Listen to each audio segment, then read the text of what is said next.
Lending money to friends and family can put you in a very tricky situation, especially when it comes due for payment to be made. Relationships can be stretched thin and things can get awkward when there are difficulties on the part of the borrower to pay back. Things can turn sour and relationships can be ruined if things are handled poorly.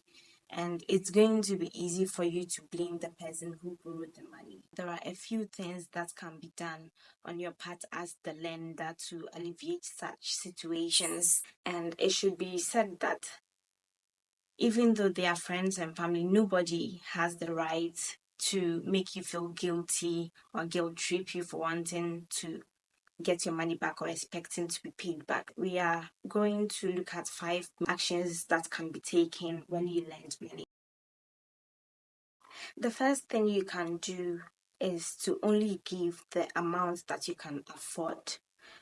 It is quite easy in situations where our friends or family ask for money for us to feel the need to do as much as we can to go out of our way to make sure that we help them because we know that they need the help.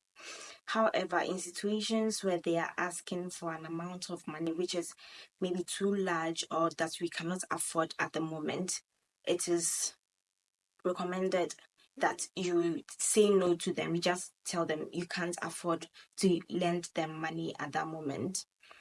Another suggestion that people also give is that even if you can afford it, but it would put a strain on your own personal plans, it would be good to, rather than give the full amount that is being requested, to give a partial amount, and especially to give an amount that you can do away with in the event that they fail to pay back due to personal issues or because they have financial difficulties in the future.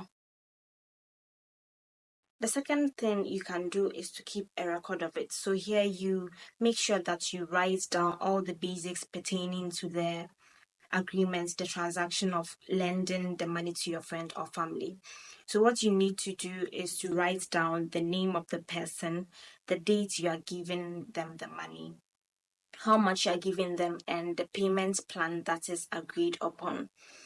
Doing that helps to keep you and the person who is borrowing the money accountable. What this does is that it makes you less likely to forget that you have lent them the money or the amount of money it is that you give them.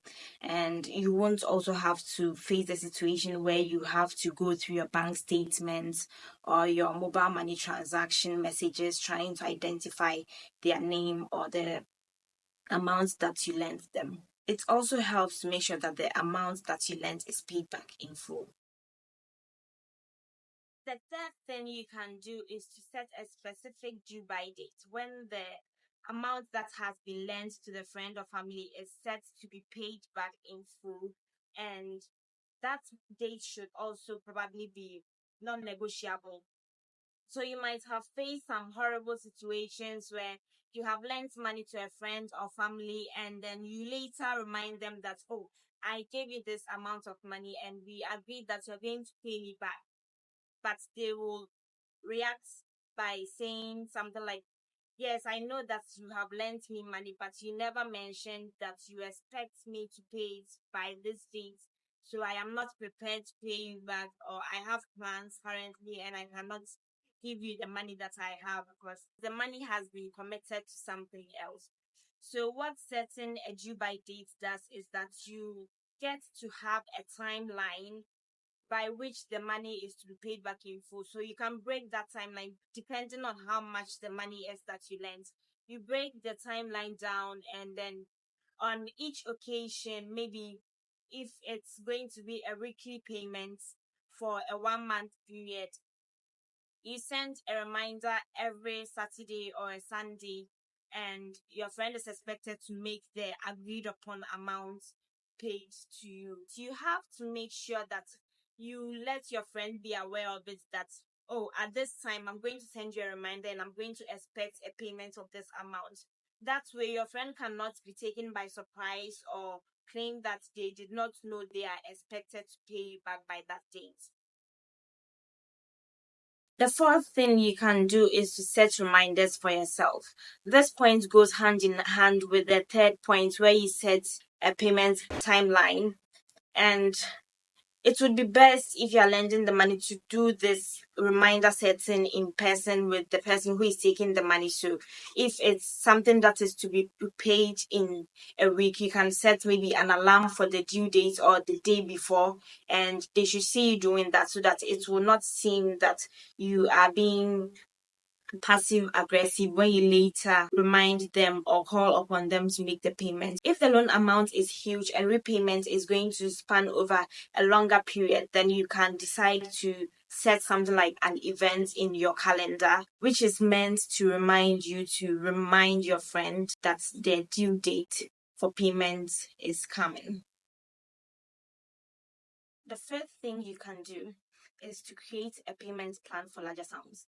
If you are in a position to lend larger amounts of money to a friend or family, say for school fees, for hospital bills, or for rent, then you need to create a payment plan for the amount of money that they are supposed to pay you back every month, especially when you know that the person is not capable of paying you back in full at once, while making sure that your repayment plan does not put too much stress on your friend or the family member who you lent the money to. You need to make sure that the incremental amount they are contributing towards the full repayment of the loan is as high as they can afford. Which is why you need to create the environment of open communication so that they can let you know how much they can afford, the maximum amount that they can afford, and that you can comfortably ask them for without them having to forgo certain basic needs just to repay you. Because that might also create a stressful environment, which might create a rift in your relationship with this family member or friend. Thank you for staying with me this long, and I hope that this video has helped you with a thing or two on how to navigate lending money to your friends and family. I'll see you in my next video. Bye.